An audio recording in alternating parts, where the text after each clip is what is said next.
Oke, selamat pagi semua. Kita review sebentar ya yang kemarin tentang energi dan momentum. Jadi secara spesifik ya kemarin kita membahas tentang energi momentum dikhususkan untuk yang benda-benda mempunyai atau partikel-partikel yang mempunyai massa diam untuk energi relativistiknya seperti ini. Jadi kemarin kita udah bahas sebelumnya bahwa bentuk-bentuk seperti ini itu adalah sesuai dengan dia memenuhi transformasi Lorentz ya. Jadi artinya ada satu kerangka inersial ketika misalkan ada peristiwa, misalkan ada tumbukan gitu ya, sifatnya elastik misalkan, maka di kerangka yang lain yang bergerak dengan kecepatan konstan itu juga istilahnya mengamati hal yang sama ya. Jadi tumbukannya tetap elastik. Gitu. Jadi makanya itu dikatakan kerangka inersial itu ekuivalen. Jadi, nah ini secara khusus kita kemarin membahas tentang partikel bermassa gitu ya. Dan kalau kita lihat kemarin untuk prinsip korespondensinya, ya prinsip korespondensinya itu kita ambil untuk V-nya jauh lebih kecil dari C, ya itu bisa dikatakan V per C-nya jauh lebih kecil dari 1 gitu ya. Jadi untuk kasus seperti ini biasanya kalau V per C pangkat N yang N-nya itu lebih besar atau sama dengan 2 itu di setting 0. Sehingga nanti kita cuma dalam ekspansi Taylor itu cuma 1. Sehingga nanti itu didapatkan bahwa energi total, ini saya lupa namanya energi total relativistik ya, saya lupa bilang. Ini energi total relativistik. Oke, jadi energi total relativistik itu akan menjadi seperti ini, ya ekspansinya. Sehingga didapatkan untuk V sama dengan 0, itu kita dapatkan ada yang disebut namanya energi diam. Oke.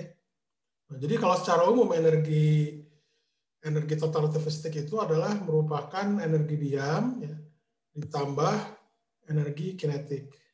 Ya, gitu. Jadi itu. Kemudian untuk momentumnya itu bentuknya seperti ini gitu ya. Jadi ketika V-nya V per C-nya itu jauh lebih kecil dari 1 ya, atau V-nya sangat jauh lebih kecil dari 1 gitu. Itu nanti didapatkan kita balik lagi ke momentum linear ya yang mekanika Newton. Seperti itu. Kemudian ini saya menginikan persamaan dinamika relativistik, ini masih gambaran spasialnya. Mungkin gambaran gambaran kovariannya itu nanti akan kita bahas ya minggu depan kemungkinan atau 2 minggu lagi gitu ya. Jadi kemarin saya turunkan bahwa W di sini itu adalah sama dengan selisih dari energi kinetik atau selisih dari energi total. Jadi ini sama aja karena energi total itu kan sama dengan energi energi total itu sama dengan energi diam ditambah energi kinetik. Jadi nah secara umum kalau misalkan ketika F-nya itu ada seperti ini gaya konservatif gitu ya. Ini mungkin kita sebut ini energi total mekanik.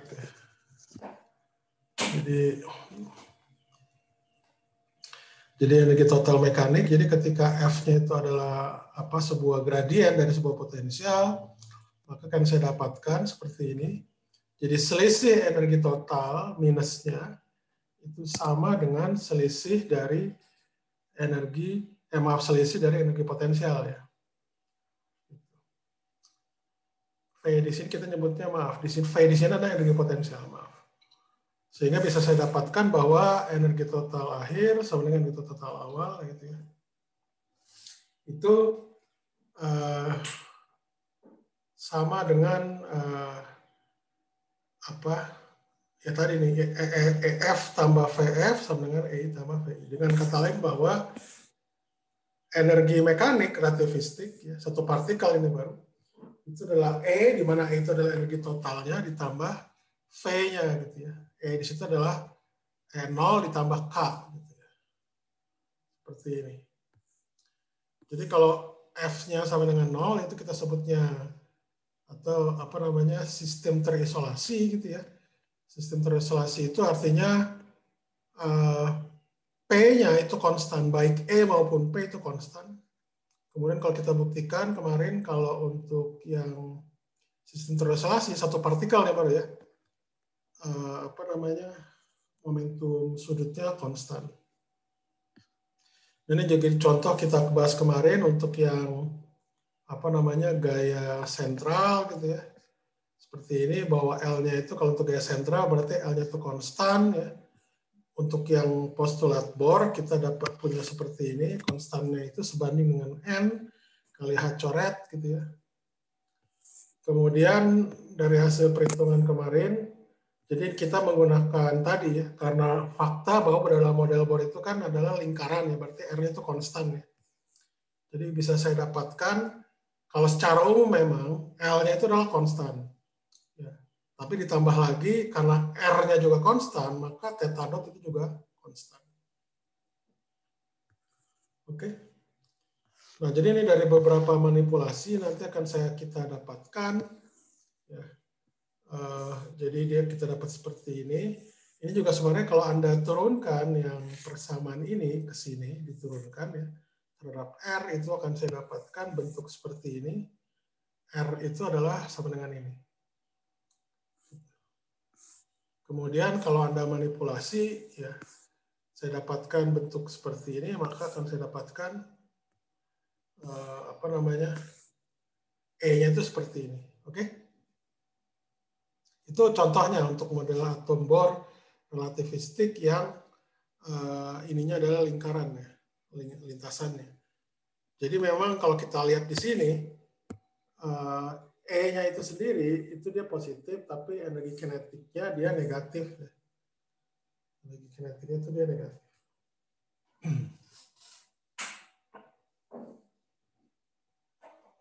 Ada pertanyaan nggak?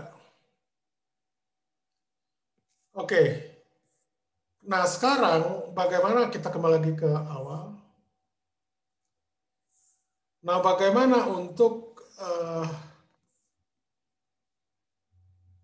ketua kelas ya, Pak ketua kelas ya? Saya lupa. Iya, halo Pak. Hadir. Ya coba tolong tanya Bergas, dia telat kenapa? Karena masalah jaringan atau apa? Oh iya, bentar. Oke, nah sekarang kalau kita ambil kasus di mana M-nya sama dengan 0 bagaimana? Kasus M-nya sama M0-nya sama dengan 0 bagaimana? Dalam artiannya misalkan ada cahaya atau foton lah ya.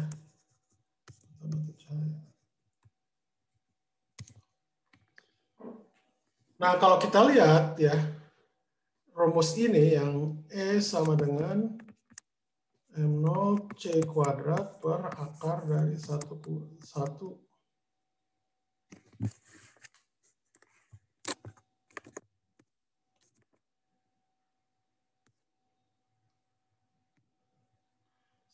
kurang V kuadrat per C kuadrat. Jadi kalau kita ambil M0-nya sama dengan 0, ya, V-nya itu akan sama dengan C kan. Kemarin kan kita udah bahas bahwa untuk apa namanya, partikel-partikel yang tak bermassa diam, itu kelajuannya sama dengan C. Ya. Jadi kalau Anda lihat dari rumus ini, itu atas 0, bawah juga 0 kan. Jadi kayak seperti 0 per 0. Nah, jadi artinya rumusan seperti ini tidak cocok. Jadi kita harus modif seperti ini.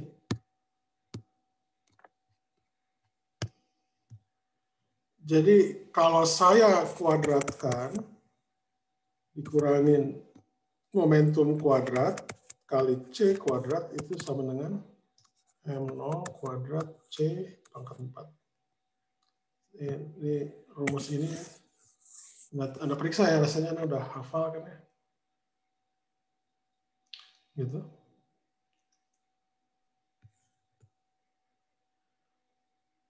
Nah, jadi ini rules umum nih. Jadi ini untuk M0 lebih besar atau sama dengan C. Lebih besar atau sama dengan 0. Jadi kalau untuk M0 lebih besar dari 0, itu saya dapatkan E-nya itu adalah sama dengan M0 kuadrat C pangkat 4 ditambah gitu ya. Jadi kalau untuk M0 sama dengan 0, saya dapatkan ininya 0 kan, jadi ini adalah E sama dengan P kali C. Jadi untuk partikel tak bermassa, energi totalnya itu sebanding dengan momentumnya gitu. Nah ini yang tidak ada di Newton.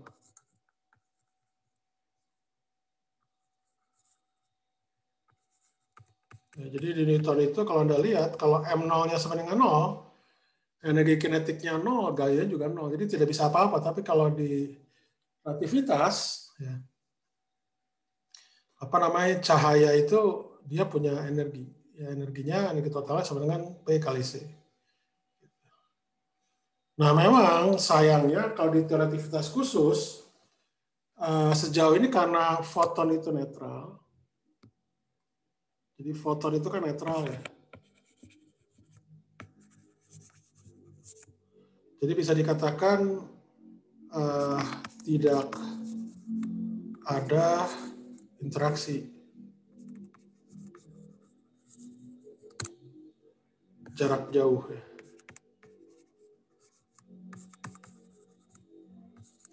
Antar dengan partikel lain.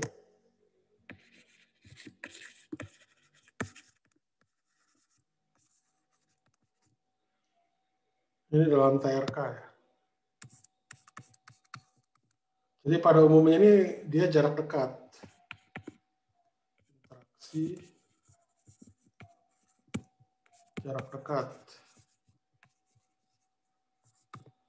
Jadi biasanya jarak dekat itu yang kita sebut namanya tumbukan.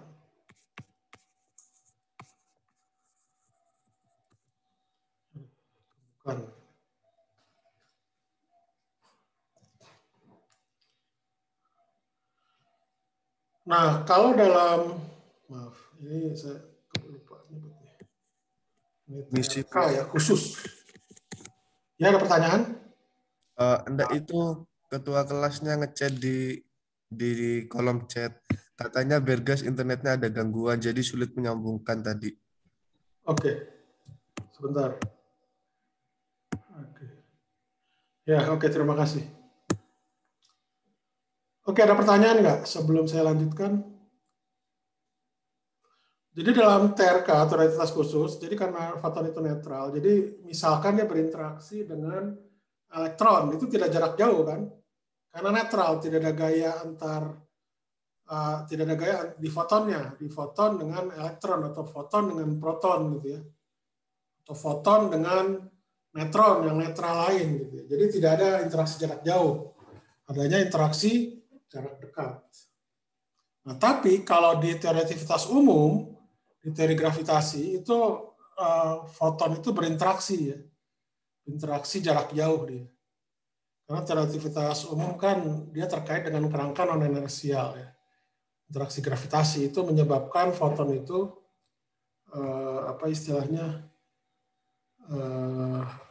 istilahnya berubah lah sifatnya ya. Jadi misalkan biasanya kalau dia itu mendekati di medan gravitasi itu biasanya dia akan menuju merah, ketika menjauh dia akan biru gitu ya, seperti itu.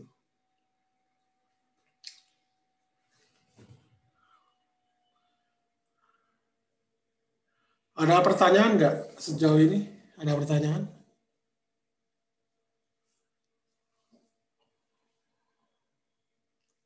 Tidak ada, oke. Jadi seperti itu. Nah, berikutnya, jadi kita bahas tidak lagi yang seperti tadi, ya, karena pada umumnya ini adalah netral, dia tidak ada interaksi jarak jauh di interaktivitas khusus. Sekarang itu kita membahas tentang tumbukan, jadi tentang tumbukan. Oke. Ya, nah, di sini ada. Oh, di sini ternyata ada juga. Ya udah kalau gitu nih saya geser aja lah. Di sini. Oke. Ya, jadi kalau tumbukan itu adalah seperti yang saya bilang, ini adalah interaksi jarak dekat. Interaksi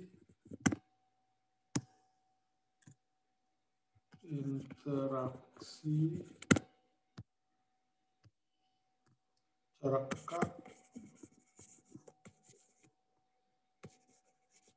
Interaksi jarak dekat ini kalau di sini ada partikel, misalkan ini partikel dia bergerak kecepatan v gitu, ini masanya misalkan m1, ini m2. Awalnya ini dia diam. Ya. Jadi interaksi itu artinya dia ketika ya ini nempel lah gitu. Atau di saya perbesar aja lah.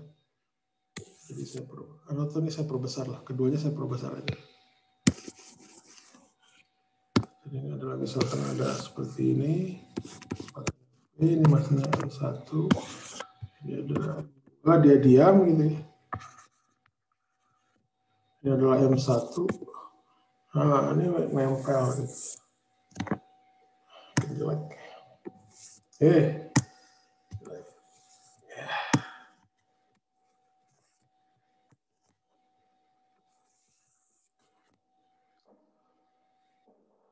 Atau yang paling mudah mungkin gambarnya di copy aja.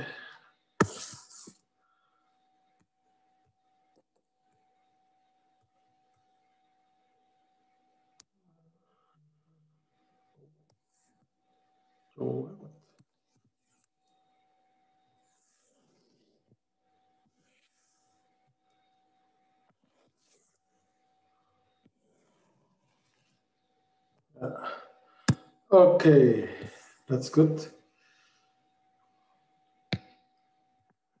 Ini M2 gitu ya. Nah, jadi dia istilahnya jarak dekatnya tadi bersentuhan artinya.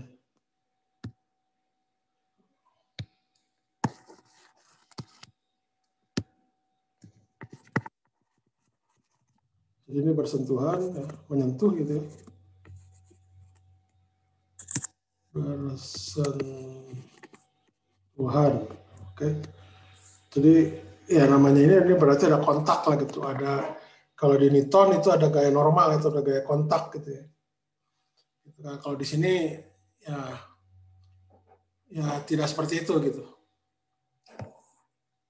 Di relativitas khusus gitu. Jadi kalau di Newton itu ada gaya kontak di Newton, mekanika Newton ada gaya kontak. Ya, gaya kontak itu yang ke sini gitu ya. Misalkan N1 ke sana N2. Kalau di relativitas tidak seperti itu. Gitu. Oke.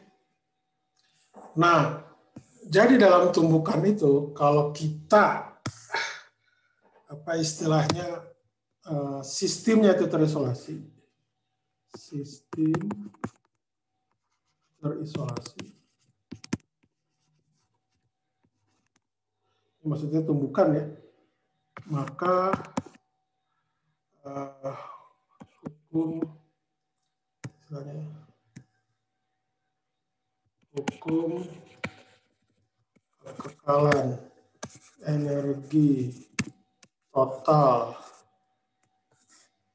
relativistik dan momentum relativistik berlaku.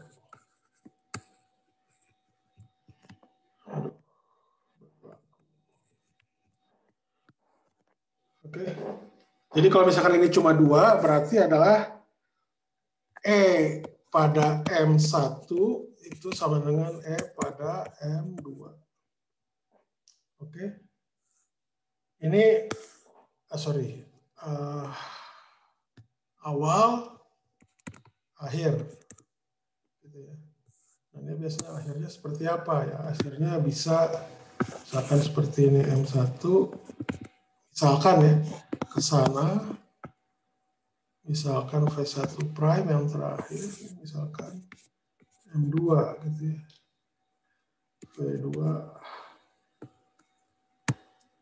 V2 prime.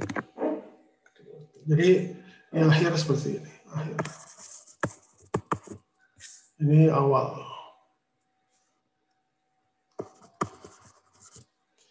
Oke, jadi energi total awal dengan akhir sama. Kemudian P, maaf. Ini ada yang salah. Ini maksudnya ini adalah ditambah M2 awal sama dengan M1 akhir ditambah M2 akhir.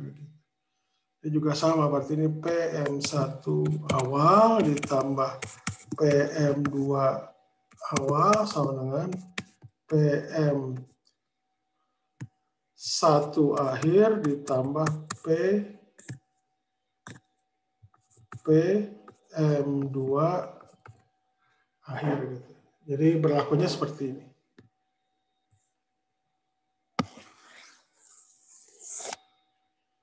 Kalau itu ada banyak, terdapat N buah. Jadi kalau untuk N sistem, N partikel,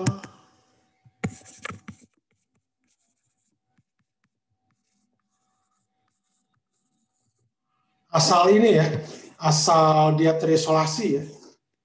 Jadi ini adalah jumlahan dari I, kita nyebutnya apa? Jangan I lah. J aja ya, J dengan 1 sampai N buah. Ini misalkan MI gitu. Ininya, MJ.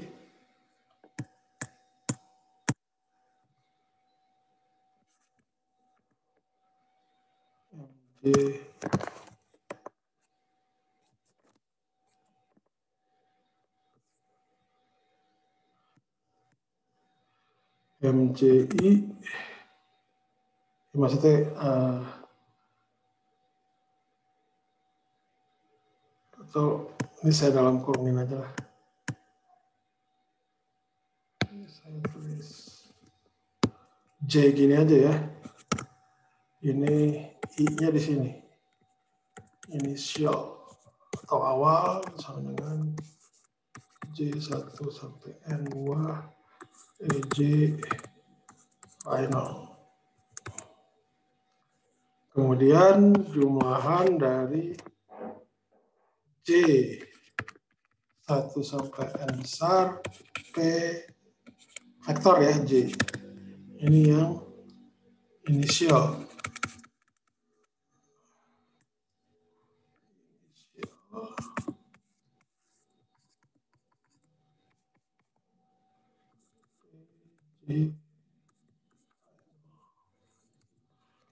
Oke, seperti itu. Asal dia sistem terisolasi. Ini dalam kurung catatan sistem terisolasi. Oke, ada pertanyaan dulu nggak sampai sini?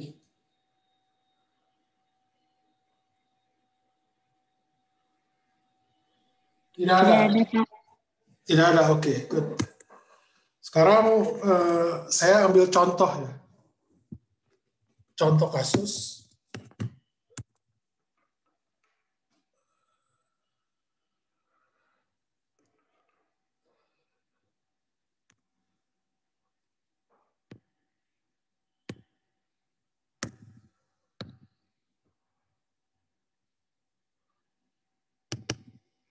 Ini terlihat ya? Terlihat, Pak. Oke. Ini adalah contoh yang kita sebut namanya efek Compton ya. Anda pelajari di Anda ada pelajaran fisika modern kan semester ini atau enggak ada atau semester depan ya? Atau kemarin? Semester ini, Pak, fisika modern. Fisika modern semester ini? Oke. Iya. Oke. Itu memang tiap semester genap atau ganjil? Fisika modern, Pak. Bukan, maksud saya itu tuh setiap semester genap atau ganjil fisika modern? Sepertinya genap. Kurang Kodenya paham berapa? juga sih. Kenapa, Pak? Kode ini kuliahnya FI2 berapa? Oh, sebentar. FI Kalau 22. FI kalau misalkan seperti gini, kayak di sini kan seperti sebentar, kalau ini kodenya berapa sih? FI2 11 ya? Ini 2203. Fisika Oh iya, modern. itu berarti jadi 2 itu kode tahun, misalkannya 2 itu semesternya genap atau ganjil gitu ya. Nah, kalau kosong itu setahu saya kuliah wajib ya. Lupa saya, kuliah wajib. Terus kalau huruf ketiga itu biasanya mata kuliah wajib kalau 0. Kalau nomor selain 0 misalkan 1, kalau 1 itu teori misalkan kakak teori. Kalau yang lain apa sih lupa. Ada pilihan-pilihannya. Nah, kalau kita kan FI 2211 kan. Jadi 2 itu tingkat 2 itu berarti genap. 1 itu pilihan yang untuk teori sebenarnya. Oke, kita balik ke sini tentang efek Compton.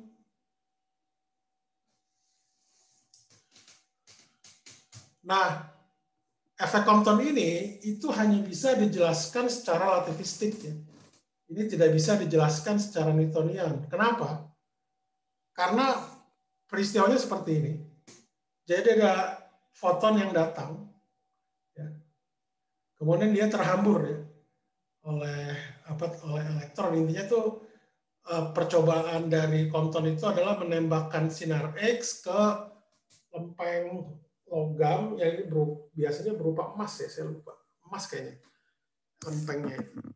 Jadi intinya bahwa foton itu dia menabrak elektron kulit terluar dari emas yang berupa apa istilahnya fotonnya itu sinar X gitu ya. Nah, kalau Anda lihat rumusnya di sini yang 3 bersama 3.43 ya. Ini rumus ini hanya mungkin ada di teori relativitas khusus Einstein. Jadi tidak ada di teori Newton. Jadi makanya efek ini ada efek relativistik. Dan kalau Anda lihat di sini, kalau Anda masukkan E-nya itu sama dengan H kali F, itu akan saya dapatkan rumus P sama dengan H per lambda. H per lambda. H per lambda itu adalah rumus istilahnya kalau untuk foton itu ya rumus ini sifat dualisme. Kalau untuk yang elektron misalkan karena itu punya massa diam, itu adalah gelombang de Broglie, lambdanya itu lambda gelombang de Broglie. Jadi makanya sebenarnya sifat dualisme itu secara implisit sebenarnya itu sudah terkandung dalam relativitas khusus dari perumusan ini. Yang menariknya seperti itu. Jadi dia konsisten dengan sifat dualisme partikel. Yaitu jadi bahwa sebuah cahaya itu bersifat partikel, dia punya momentum. Oke, ada pertanyaan nggak dari sini sebelum saya lanjutkan?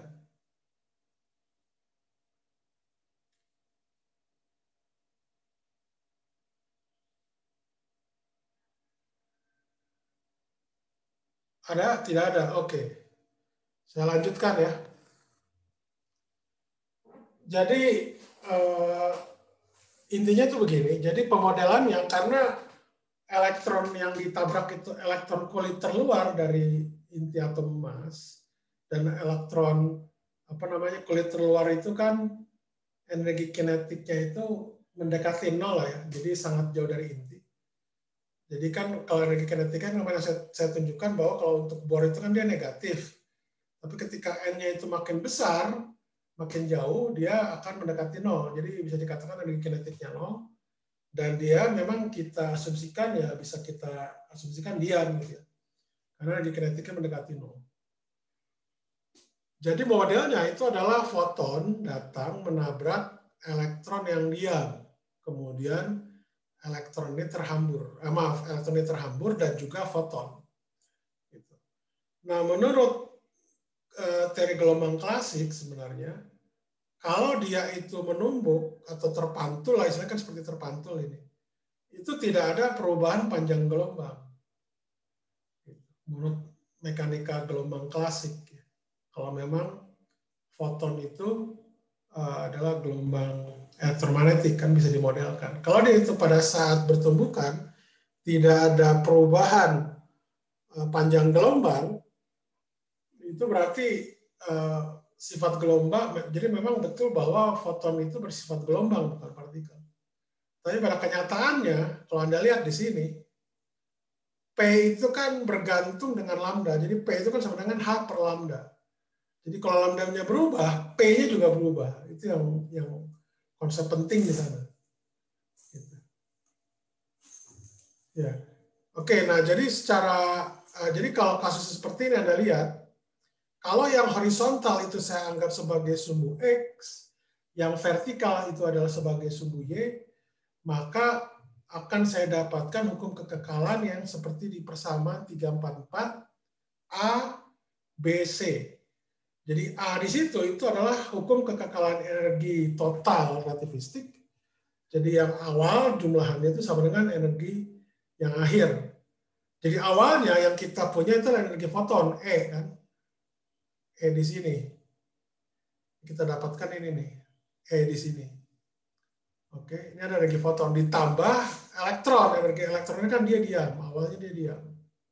Oke, di sini. Jadi yang awal itu adalah E, energi foton, ditambah MEC kuadrat adalah energi diam elektron. Nah, ketika elektron itu terhambur dan juga foton, gitu ya, itu maka saya dapatkan E prime itu adalah energi foton yang terhambur dengan EE. Energi elektron yang terhambur. Ini adalah energi total ya. Energi total. Kemudian, karena E-nya ini kan skalar, jadi ini tidak ada komponen partikel, tidak ada komponen vertikal maupun horizontal. Nah, ketika kita bicara tentang momentum relativistik, momentum itu kan sifatnya vektor ya. Jadi kita berbicaranya per komponen. Pertama, komponen dalam arah sumbu X. Ini adalah yang P di sini, itu adalah momentum awal dari foton. Oke. Kemudian PE itu adalah momentum elektron terhambur, sedangkan P prime itu adalah momentum momentum foton terhambur, P prime. Oke. Cos phi itu adalah ini, sudut antara yang horizontal dengan elektron terhambur, sedangkan theta itu adalah sudut antara horizontal dengan foton yang terhambur. Oke. Nah, kemudian untuk yang vertikal, komponen vertikal sumbu Y, ya.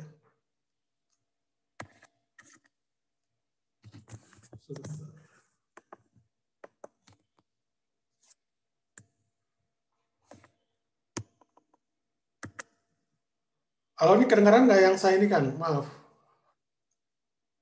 Halo? Dengar, Pak. Kedengaran ya, oke. Nah, jadi kalau terhadap sumbu Y-nya itu ada sama, awal dan akhir ya. Awalnya dia ada nggak komponen vertikal? Sebentar.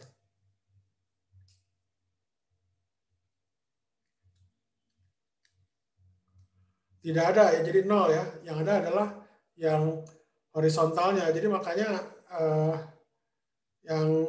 yang di sini tuh nol. Oke, kemudian ini yang akhirnya itu ada PE sin V dikurangi P prime sin theta. Oke. Jadi ini mungkin terbalik lah ya. Tapi oke lah, itu nggak masalah. Jadi sebenarnya untuk yang harusnya yang minus itu PE ya, yang apa plusnya itu P prime, karena yang P prime kan dia arahnya ke atas ya, sedangkan yang elektron tuh ke bawah. Jadi harusnya tebal. Tapi oke, nggak masalah. Itu masalahnya cuma pada ujungnya nanti akan menghasilkan persamaan yang sama. Kemudian dari sini saya dapatkan persamaan 3.45. Ya. Kalau yang PE saya kuadratkan, ditambah ini yang dikuadratkan, maka saya dapatkan suku ini. Nah, kita tahu bahwa PE prime ini, PE kuadrat itu sama dengan ini terkait dengan energi total relativistik dari elektron. Ya, maka nanti persamaan yang ini itu akan saya dapatkan seperti ini. Oke.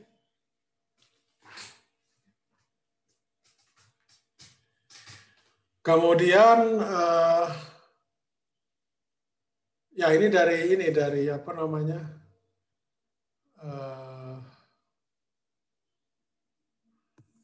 Ya jadinya dari 3.46 itu dan 3.44A itu kan saya dapatkan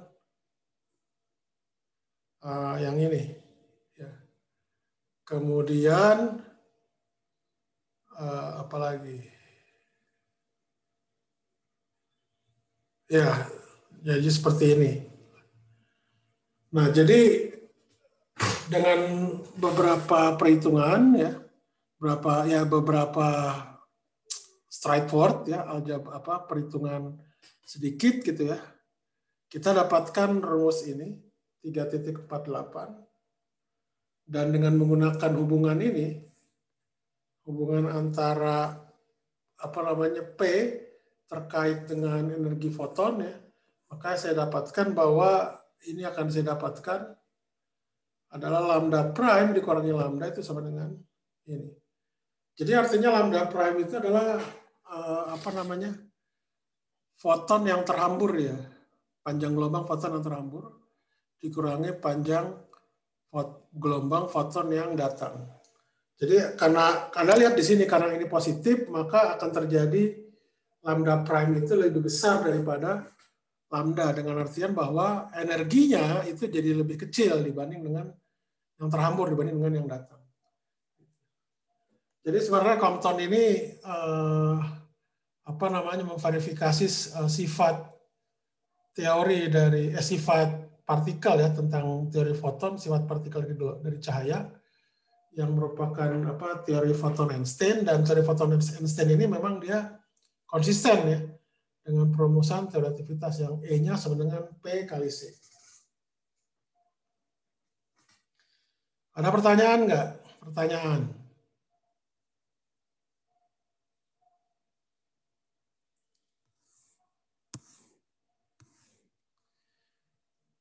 Kemudian, nah ini sebagai contohnya misalkan ya,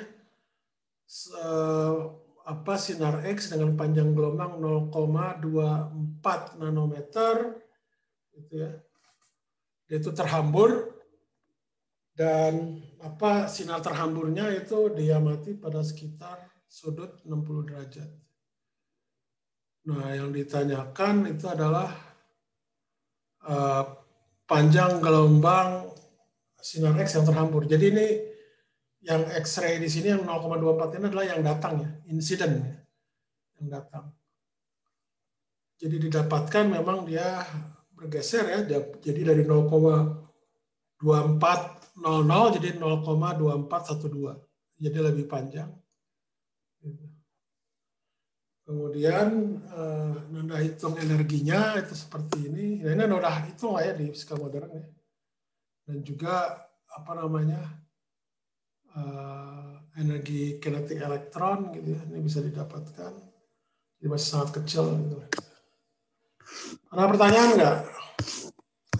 Anda juga udah belajar misalkan beberapa proses ya di apa namanya di fisika partikel. Yang Anda sebut namanya Bremsstrahlung. Bremsstrahlung itu dari bahasa Jerman ya. Brems itu artinya rem, Strahlung itu radiation. Jadi ini artinya radiasi akibat pengereman. 3 gambar 3.23 itu mana di bawah. Nah ini dia. Jadi intinya kalau misalkan ada sebuah elektron datang, ya dia melewati atom. Atom itu kan ada inti atom ya. Dan ada apa istilahnya elektron kulit. Kalau untuk elektron yang energinya sangat tinggi, interaksi antara elektron datang seperti ini dengan interaksi elektron kulit dari atom itu sangat kecil. Biasanya kalau elektron ini biasanya dia berinteraksinya langsung dengan inti untuk energi yang sangat besar. Sehingga sebenarnya ketika elektron itu lewat, ya, melewati inti atom, dia itu akan menjadi akan berubah gitu ya, dari misalkan energi kinetiknya K menjadi K prime. Nah, perubahan ini karena itu berkurang, itu dia akan memancarkan radiasi elektromagnetik yang berupa sinar X. Itu yang disebut namanya radiasi Bremsstrahlung. Bremsstrahlung artinya radiasi dari pengereman. Jadi kan karena inti atom itu positif, elektron itu negatif ya. Jadi inti atom itu seperti menarik elektron lah, mengerem dia. Seperti itu. Ini contohnya. Kemudian ada lagi pair production ya. Pair production itu adalah ini. Di sini ada gambar nggak? Di sini nggak ada gambar ya.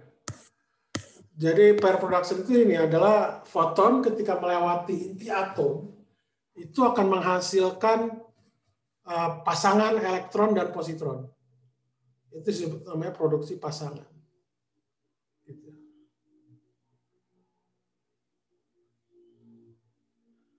Nah, jadi disimbolkannya seperti ini.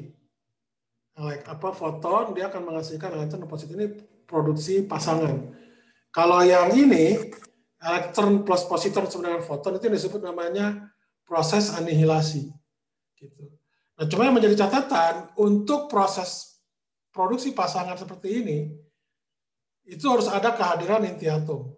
Karena nanti intinya bahwa inti atom itu akan menyerap sebagian momentum dari foton. Inti atom itu. Sedangkan untuk proses kedua itu tidak perlu inti atom.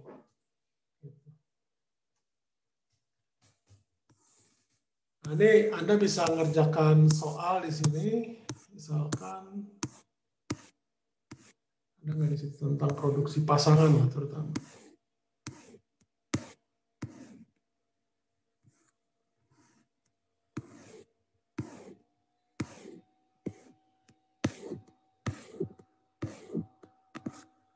Sepertinya nggak ada ya.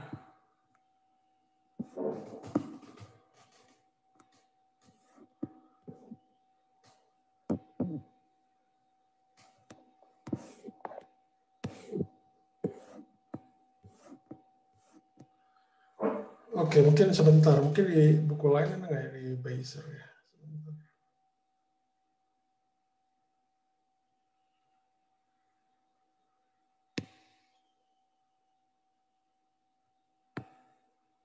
Bentar ya, saya cari dulu.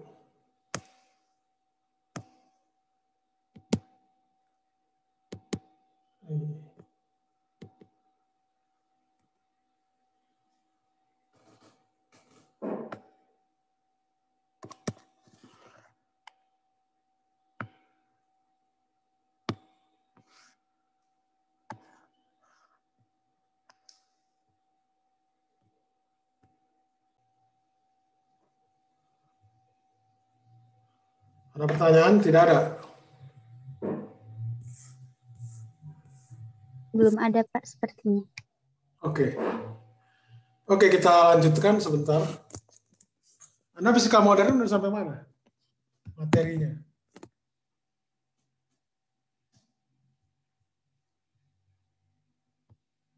Halo? Materinya udah sampai Halo, mana? Pak. Hah? Atom elektron banyak. Oh, atom elektron banyak. Bahasanya siapa? Bu Inge atau Pak Daniel atau Pak siapa ya? Ada Pak Trianta, terus ada Bu Ina. Bu Inge, oh Pak Tri berarti. Oke.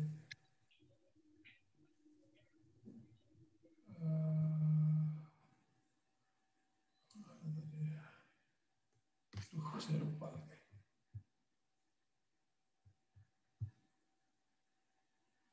Oke, saya cerita tentang ini aja berarti. Ini sebagai ini aja ya, pengetahuan juga nanti Anda belajar itu di fisika modern juga atau babak akhir. Gitu. Saya akan memperkenalkan beberapa, ya mungkin bisa jadi satuan gitu ya. Nah, jadi dalam teoretivitas khusus yang tadi saya bahas tentang tumbukan ataupun dan sebagainya itu biasanya kita meninjaunya pada level subatomik gitu ya. Jadi makanya saya perlu membahas ini juga tentang nuclear physics. Itu nanti juga akan dibahas oleh dosen Anda, Bu Inge atau Pak Tri ya, terkait dengan nuclear physics. Jadi saya akan hanya overview secara cepat saja. Jadi nuclear physics itu dimulai dengan apa istilahnya dalam tanda kutip penemuan Rutherford terkait dengan nukleus ya. Jadi Rutherford itu mempelajari hamburan. Awalnya dia itu ingin mencoba apa istilahnya ingin membuktikan kebenaran teori atom dari gurunya ya, itu Joseph Thomson ya. Jadi menariknya Thomson itu pemenang hadiah Nobel, dia punya murid juga beberapa pemenang hadiah Nobel termasuk Rutherford. Bohr itu kalau tidak salah termasuk juga dari muridnya si Thomson ya. Nah, Thomson itu juga punya murid pemenang hadiah Nobel, anaknya pun juga pemenang hadiah Nobel. Jadi bisa dikatakan ya ada seorang ya ada quote itu bahwa kualitas guru itu terlihat dari kualitas muridnya gitu ya. Jadi makanya kalau muridnya hebat lagi dari gurunya ya itu harusnya gurunya bangga gitu. Ya memang harusnya seperti itu, artinya bahwa dia mendidik dengan betul gitu ya. Nah, jadi dengan penemuan inti itu ya itu seperti tadi dimulai yang disebut namanya fisika nuklir atau fisika anti atom. Kemudian juga diperkenalkan bahwa inti atom itu bermuatan positif dan istilah proton itu diperkenalkan tahun 1920 dan neutron itu 1921 ya, setahun kemudian. Jadi ya orang menyimpulkan itu juga dari beberapa hasil eksperimen ya. Yang jelas Rutherford itu sendiri menyimpulkan bahwa inti atom itu bermuatan positif. Tapi dalamnya apa itu nanti diinikan oleh orang yang lain. Saya nggak tahu ya, siapanya yang pertama kali, tapi itu sekitar 1920 memang tidak jauh dari setelah penemuan usulan apa eksperimen Rutherford. Kemudian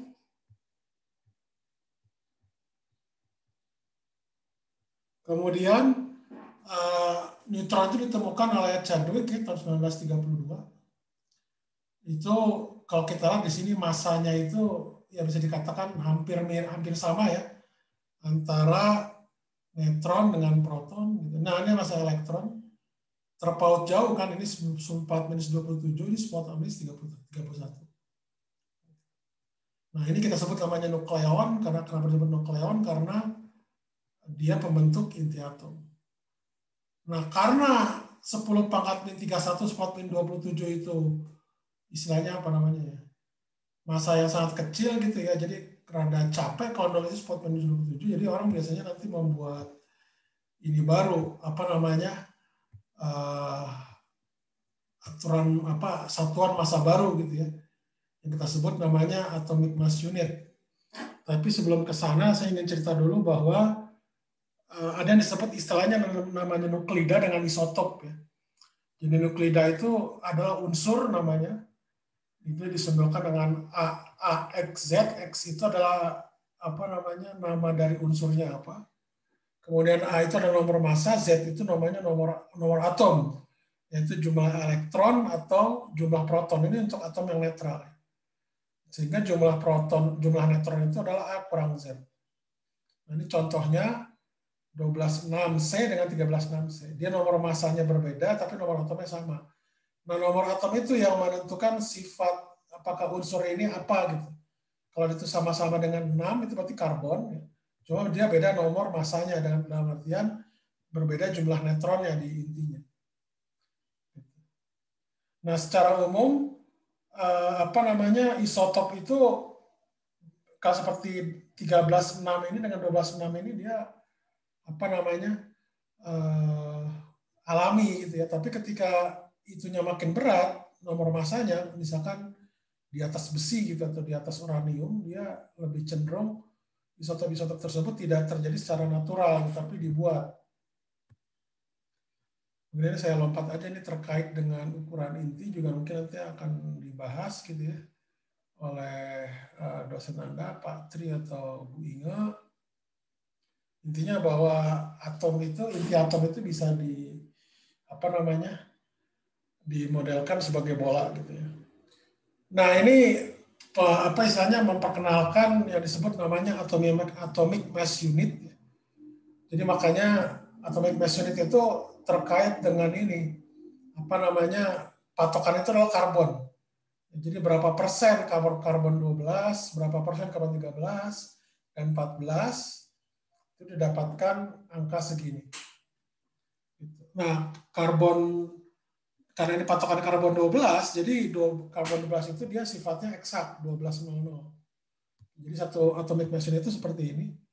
Itu setara dengan 931,5 mega elektron volt. Elektron volt itu adalah, ada tahu kan ya, di fisika modern ada tahu, udah belajar, itu 1,602 kali 10⁻⁻19 Joule. Jadi beda potensial 1 volt untuk mempercepat satu elektron. Nah, jadi kalau kita transformasikan masa neutron itu 10⁻⁻27 itu jadi seperti segini, 1,0087 U. MP itu adalah U gitu. Nah, sekarang berapa mega elektron volt? Tinggal Anda kalikan aja. Nah, ini yang biasanya dipakai di fisika modern ya, ketika kita belajar tentang fisika atom atau fisika nuklir ya, yang inti atom. Nah, kemudian juga, ini juga efek yang disebut namanya energi ikat atau bending energy. Ya. Jadi bending energy ini hanya bisa dijelaskan melalui teori relativitas khusus. Ya. Jadi misalkan seperti ini, bahwa total massa nukleus itu ternyata lebih kecil dibanding dengan jumlah massa dari partikel pembentuknya. Jadi ini contohnya misalkan atom helium 42, itu massanya 6,6447 kali 10⁻27. Ya, atau berapa U lah gitu ya, nanti bisa Anda lihat, sekitar 4 U lah gitu ya. 4, berapa U gitu ya. Kemudian dia itu mengandung 2 proton, 2 neutron. Kalau kita hitung masanya, 2 proton dengan 2 neutron itu seperti ini. 6,695. Jadi bedanya di komanya. Yang 950, 447. Jadi selisihnya itu didapatkan ini. Jadi kalau perbedaannya itu seperti ini, 10⁻27, tapi kalau saya kalikan C kuadrat itu dapat yang dalam joule ya. Atau kalau saya dalam mega elektron volt, tinggal saya bagi saja, itu saya dapatkan sekitar, kalau mega itu 10⁻46 berarti sekitar 28,3 mega elektron volt. Oke. Energi ikatnya. Karena ini ada 4, 2, berarti saya tinggal bagi 4 aja. Berarti rata-rata energi ikat per nukleon, per pembentukannya, per partikel pembentuk, itu sekitar 4 mega elektron volt. Tadi yang atomic mass unit ya. Ini coba menghitung yang tadi aja. Gitu. Ya. Jadi dengan perhitungan yang sama itu didapatkan ini. Itu dengan atomic mass unit. Nah, jadi kalau maaf, tadi saya salah. Jadi kalau untuk per nukleon yang karena dia punya 4 itu berarti 28,3 dibagi 4. Jadi rata-ratanya 7,075 megaton volt. Mohon maaf, tadi saya salah. Saya bedakan tadi 4 ya. Harusnya 7. Jadi 28,3 dibagi 4 karena ada 4 nukleon. Oke. Nah, ini contoh energi ikat per nukleon ya, kalau kita bandingkan dengan nomor massa. Jadi ketika ini dimulai dari helium cukup besar gitu ya, energi ikat pernukleonnya, tapi setelah nukleon ketika misalkan nomor masanya 8 dia turun, terus naik.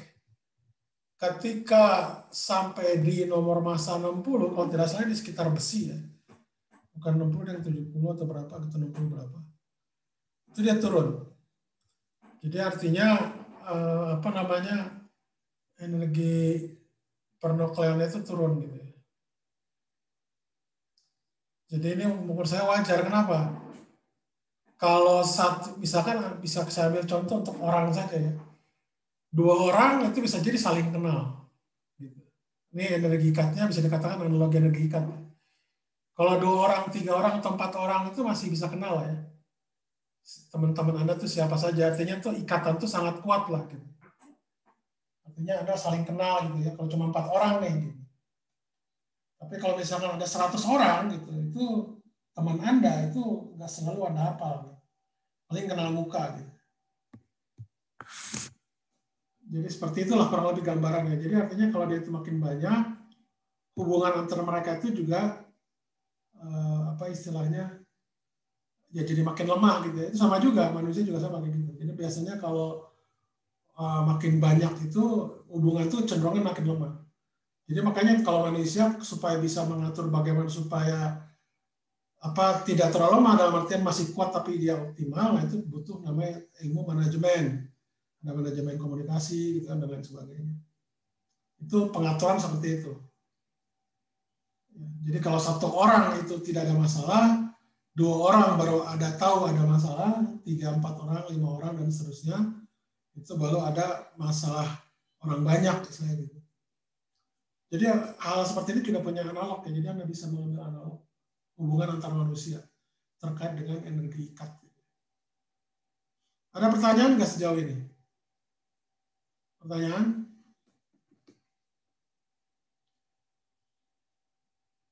Ada pertanyaan?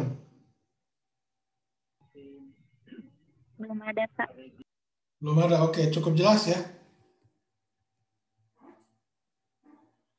Nah, jadi kalau Anda lihat di inti atom ya, itu kan aneh ya, gitu ya. Jadi antara proton dengan neutron itu kok bisa berikatan gitu ya.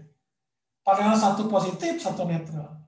Bahkan kalau ada 2 proton, 2 neutron, itu proton dengan proton yang lain itu bisa terikat. Gitu. Kok bisa seperti itu? Padahal proton itu positif, neutron itu negatif. Proton itu netral. Jadi tidak ada istilahnya seperti solusi bond state gitu, solusi terikat. Itu kan solusi terikat di situ.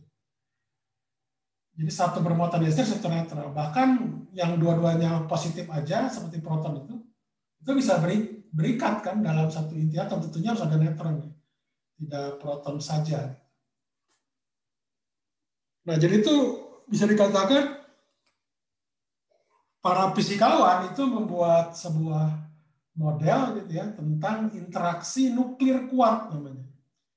Jadi penyebab atom nukleon yang tersebut terikat membentuk inti atom proton dengan neutron itu adanya yang disebut namanya interaksi nuklir kuat.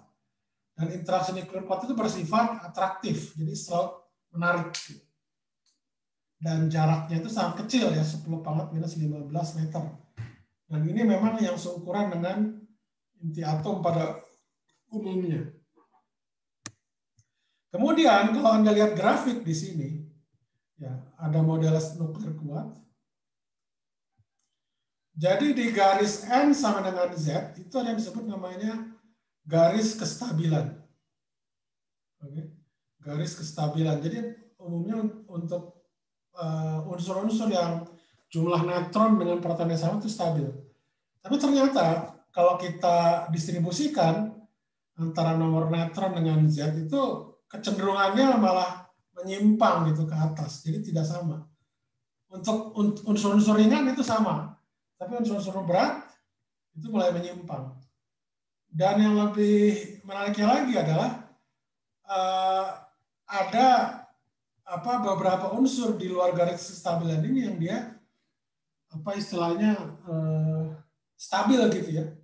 Yang seharusnya ini tidak stabil malah stabil. Itu yang disebut namanya magic number gitu ya. Tapi yang disebut di sini itu adalah untuk Z lebih besar dari 82 itu umumnya secara umum itu tidak ada inti atom yang stabil gitu ya. Ya penyebabnya kenapa? Karena interaksi kuat itu tidak dapat mengatasi tolakan ini listrik gitu ya. Interaksi listrik. Jadi makanya dia itu meluruh. Nah, proses yang seperti itu yang disebut namanya proses radioaktivitas. Itu pionirnya itu salah satunya itu adalah Henri Becquerel, orang fisikawan Prancis, beserta Marie Curie gitu ya. Pierre dan Marie Curie. Jadi Becquerel ini mendapatkan hadiah Nobel, tapi pasangan Curie ini juga dia mendapatkan hadiah Nobel bidang fisika, dan khusus untuk Curie itu sampai sekarang tuh satu-satunya wanita ya, bahkan wanita atau orang gitu yang menerima hadiah Nobel di dua bidang yang berbeda, satu fisika, satu kimia. Jadi 1903 mereka mendapat Nobel Fisika, tahun 1911 Curie ini dapat hadiah Nobel Kimia.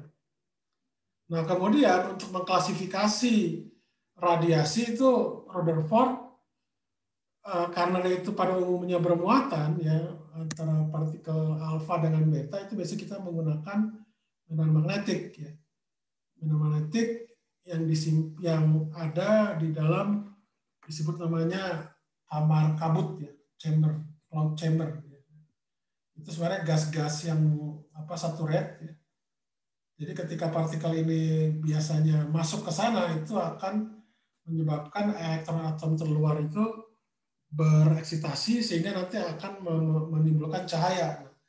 Cahaya berupa garis-garis itu adalah lintasan dari partikel energi tinggi tersebut.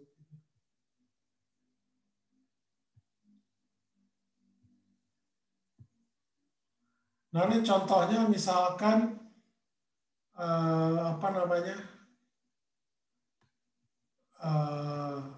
peluruhan alfa ya. Peluruhan alfa itu adalah intinya sebuah inti itu memancarkan atom helium, inti atom helium. Ini contohnya adalah radium menjadi radon, itu memancarkan inti atom helium. Nah kalau radon itu yang kita sebut namanya paran, kalau ini adalah daughter hasilnya. Saya nggak tahu nih kenapa disebut paran, ini daughter nggak son gitu ya.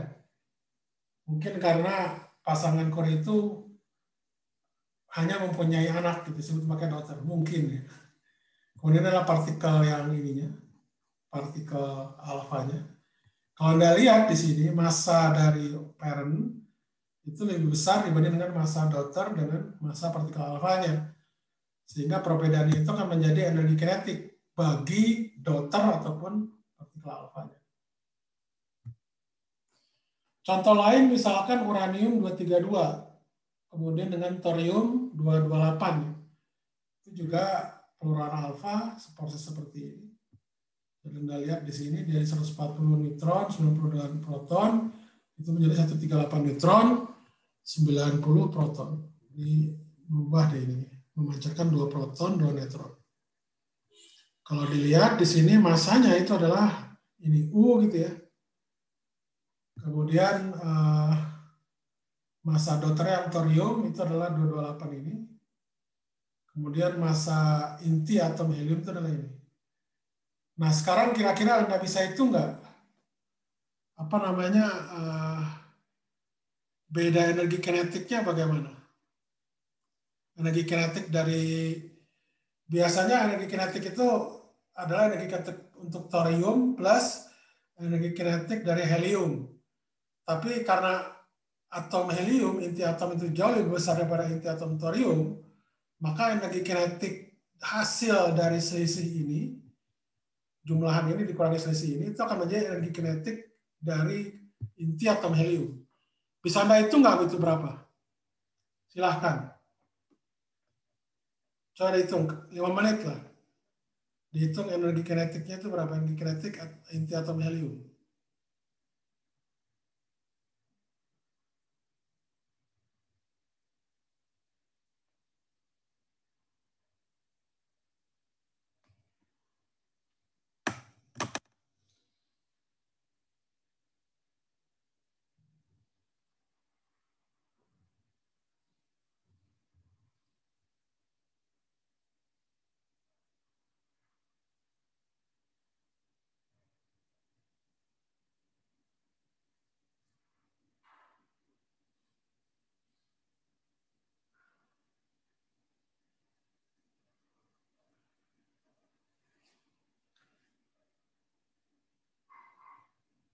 Sudah?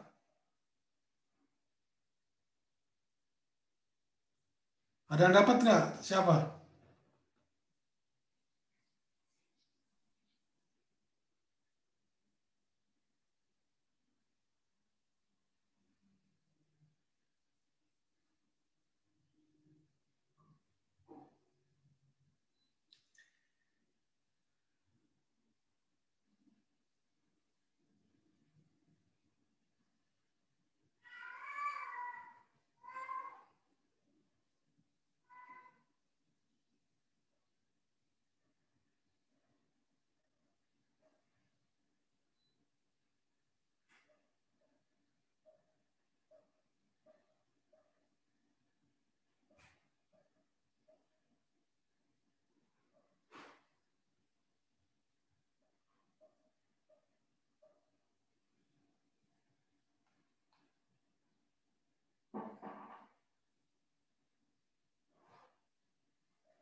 Sudah dapat belum? Halo?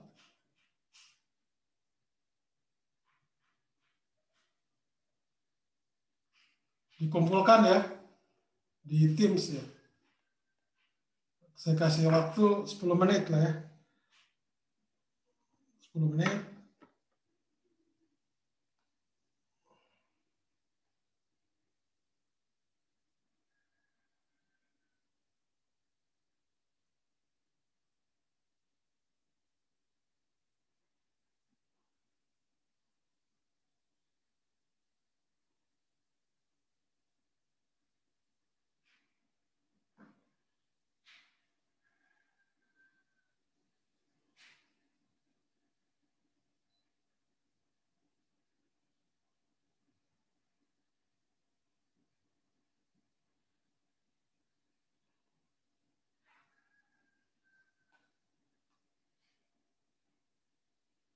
Sekarang jam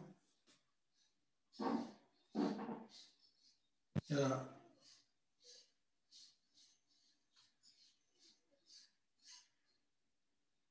Oke.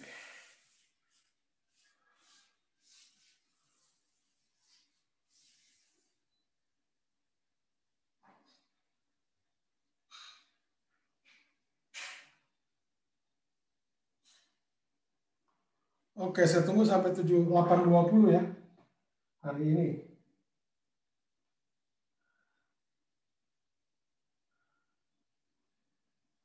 Oke.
Ini udah saya tutup ya. Kalau tidak ada lagi. Halo? Ini masih saya tutup ininya. Halo, masih perlu nggak ini? Nomor masa segala macam udah kan ya? Saya stop share ya. Halo? Ya Pak, sudah difoto Pak. Oke. Udah tinggal ngitung energi kinetiknya dalam mega elektron volt ya. Energi kinetik dari atom helium dalam mega elektron volt. Silahkan.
Halo Pak, permisi.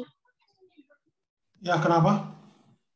Apakah bisa minta tambahan waktu mungkin beberapa menit untuk upload? Berapa menit? Eh, sekarang udah jam berapa sih? 1 menit lagi. Ya bisa lah 1 menit nggak?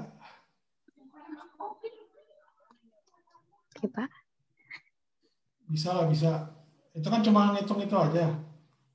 Anda tinggal jumlahkan, dikalikan itu, dapat dalam itu.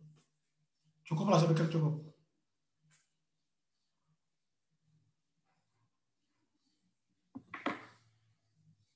Jangan lupa absen ya.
Oke, sudah cukup.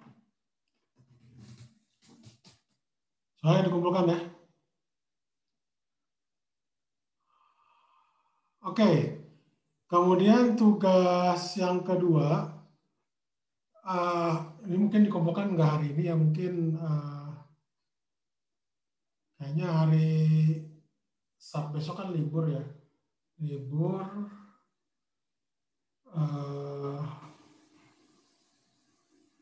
Ya dikumpulkan minggu depan aja, atau dikumpulkan minggu depan aja hari Senin ya, hari Senin.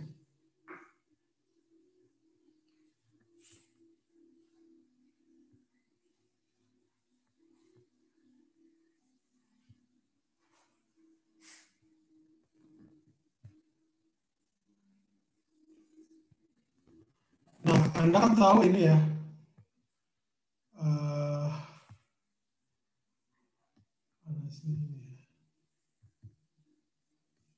efek Compton ya, efek Compton.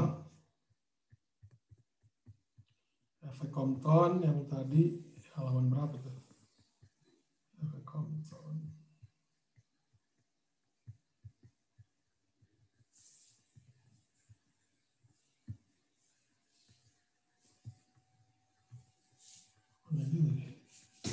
Ini.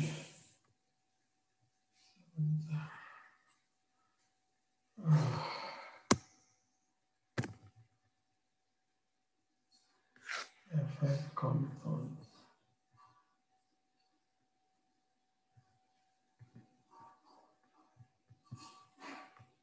Oh ya, ini efek Compton ya. Efek Compton.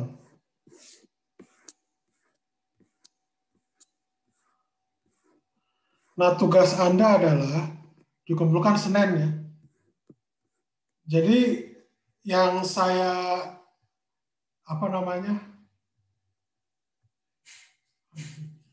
Jadi adalah di sini yang datangnya itu kan foton. Jadi dia menggunakan foton.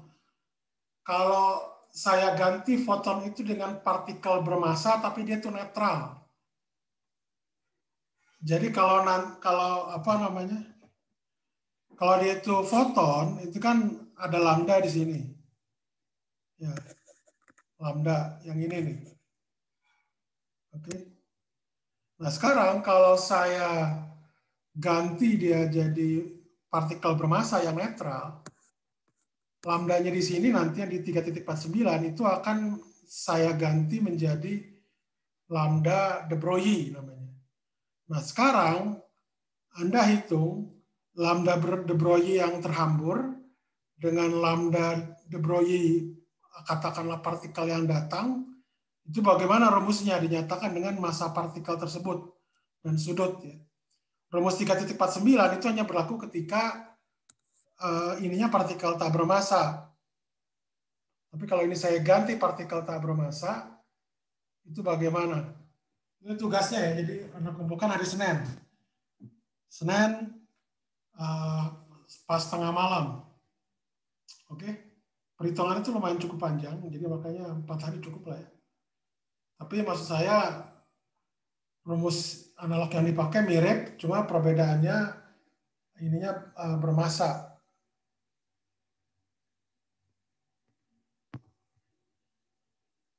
Ada pertanyaan nggak?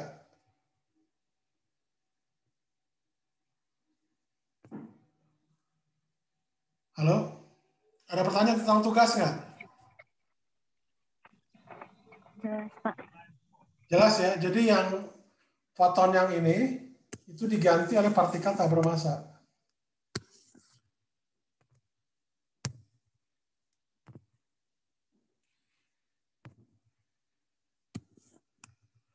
Yang ini diganti. Oke, ya palingan itu aja kuliah kita hari ini. Jangan lupa absen ya, absensi. Oke, cukup ya, saya pikir. Kalau nggak ada pertanyaan lagi.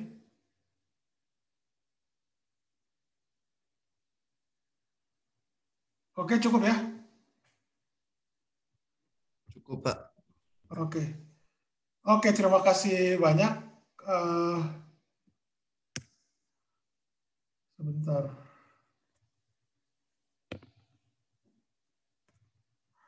Oke, itu aja. Terima kasih banyak semuanya. Selamat pagi semua.